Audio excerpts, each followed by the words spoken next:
بسم اللہ الرحمن الرحیم۔ میں ہوں فیصل شہزاد اور آپ دیکھ رہے ہیں پنجاب سپورٹس۔ کبڈی 2020 کا سلطان پاکستان۔ بھارتی ٹیم نے 1 پوائنٹ پر اعتراض کیا اور کھیل کو گندا کرنے والی روایت برقرار رکھتے ہوئے ورلڈ کپ 2014 اور ایشیا کپ 2016 کی تاریخ دہرائی۔ پاکستان پہلی بار کبڈی کا عالمی فاتح بنا، یعنی کبڈی کا نیا سلطان، جس میں پاکستان کبڈی ٹیم کے کپتان محمد عرفان جٹ کا اپنی ٹیم کے ساتھ ایک اعلیٰ ترین جوڑ نظر آیا، جنہوں نے دیکھتے ہی دیکھتے مقابلے کا رخ اپنی طرف کر لیا۔ کپتان محمد عرفان کا تعلق پاکستان ایئر فورس سے تھا۔ وہ بحیثیت چیف وارنٹ آفیسر اپنی ذمہ داریاں نبھا چکے تھے۔ اس دفعہ کبڈی ورلڈ کپ 2020 کا سلوگن تھا اپنی مٹی اپنا کھیل۔ پاکستان کبڈی فیڈریشن اور پنجاب سپورٹس بورڈ کے زیر اہتمام کبڈی ورلڈ کپ کا بڑا میلہ صوبہ پنجاب کے شہر لاہور میں سجا، جس میں دنیا بھر سے 9 ٹیمیں حصہ لے رہی تھیں۔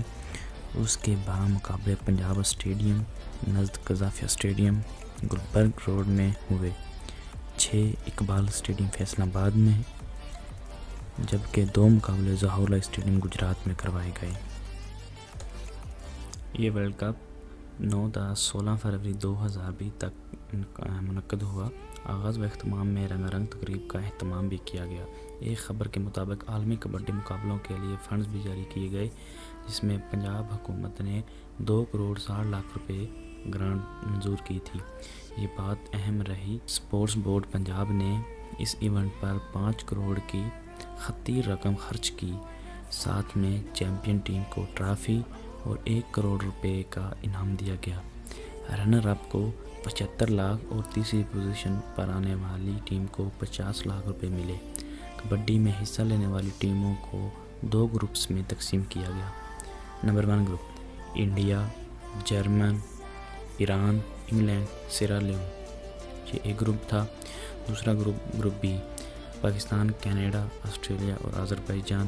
انڈیا نے پاکستان دشمنی میں اندھا ہو کر کبڈی ورلڈ کپ میں شرکت کے لیے پاکستان آنے والی ٹیم انڈیا سے اظہار لا تعلقی کر دیا تھا، لیکن اس موقع پر انٹرنیشنل کبڈی فیڈریشن کی طرف سے اہم کردار ادا کیا اور پاکستان میں یہ ایونٹ کروانے والے کونسلر، حکومت اور اسپورٹس بورڈ کا بھرپور ساتھ دیا۔ سیمی فائنل کبڈی کے راؤنڈ کے مقابلے میں انتہائی دلچسپ رہے اور شائقین نے جوش و خروش کے ساتھ ٹیموں کو داد دی، جس کی وجہ سے غیر ملکی کھلاڑی بھی پاکستانیوں کی تعریف کیے بغیر نہ رہ سکے۔ گروپ کی ٹیموں کے درمیان ہار جیت کا سلسلہ جاری رہا اور سیمی فائنل میں کوالیفائی کر کے آنے والی 4 ٹیموں میں شامل تھے پاکستان، ایران، انڈیا اور آسٹریلیا۔ فائنل سے ایک روز پہلے 15 فروری کو لاہور میں سیمی فائنلز میں پاکستان نے ایران اور انڈیا نے آسٹریلیا کو ہرا کر فائنل کے لیے کوالیفائی کر لیا تھا۔ پاکستان نے ایران کو 30 کے مقابلے میں 52 پوائنٹس سے شکست دی اور انڈیا نے سیمی فائنل میں آسٹریلیا کو 32 پوائنٹ کے مقابلے میں 42 پوائنٹ سے ہرایا۔ فائنل میں روایتی حریف کبڈی ورلڈ کپ 2020 کے فائنل میں پاکستان نے سنسنی خیز مقابلہ کرتے ہوئے انڈیا کو آخرکار شکست سے دوچار کر دیا۔ 16 فروری 2020 بروز اتوار کو کبڈی ورلڈ کپ کے فائنل میں روایتی حریف پاکستان اور انڈیا کے درمیان معرکہ آرائی ہوئی۔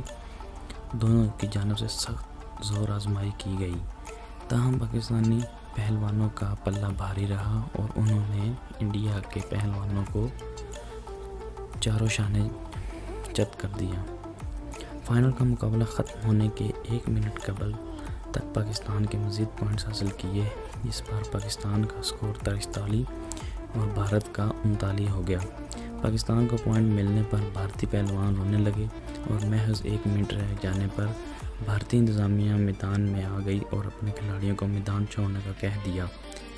بھارتی ٹیم نے 1 پوائنٹ پر اعتراض کیا اور کھیل کو گندا کرنے کی روایت برقرار رکھتے ہوئے ورلڈ کپ 2014 اور ایشیا کپ 2016 کی تاریخ دہرا دی۔ تاہم بھارتی اعتراض کا کام نہ آ سکے، جس کے بعد مقابلہ ختم ہونے تک پاکستان کا سکور 43 اور بھارت کا سکور 41 رہا۔ کبڈی ورلڈ کپ 2020 میں تیسری اور چوتھی پوزیشن کے لیے آسٹریلیا اور ایران کی ٹیموں کے درمیان جو مقابلہ ہوا تھا وہ ایران کی کبڈی نے جیت کر ورلڈ کپ میں تیسری پوزیشن حاصل کی تھی۔ انتظامیہ و شائقین پاک بھارت ٹاکرے کے موقع پر اسٹیڈیم میں جشن کا سماں تھا اور پرزور انداز میں شہریوں کی کثیر تعداد اسٹیڈیم میں موجود تھی اور پاکستان کی جیت نے وہاں مزید گرم جوشی کا ماحول پیدا کر دیا تھا، جس کا سہرا اقصی غازی، چودھری اسلم بلال، آصف اور ڈاکٹر شوکت سلمان جیسی شخصیات پر ہے، جنہوں نے انتظامیہ کی حیثیت میں اس ایونٹ کو کامیاب بنانے کے لیے خصوصی طور پر دلچسپی لیتے ہوئے اپنی ذمہ داریاں بھرپور انداز میں نبھائیں۔ آگے کھیلتے ہیں اور دیکھتے ہیں۔ اگر دوستو یہ ہماری کاوشوں اور ویڈیو پسند آئیں تو چینل کو سبسکرائب کر لیں اور آنے والی انشاءاللہ ہر نیوز پر خبر رکھیں۔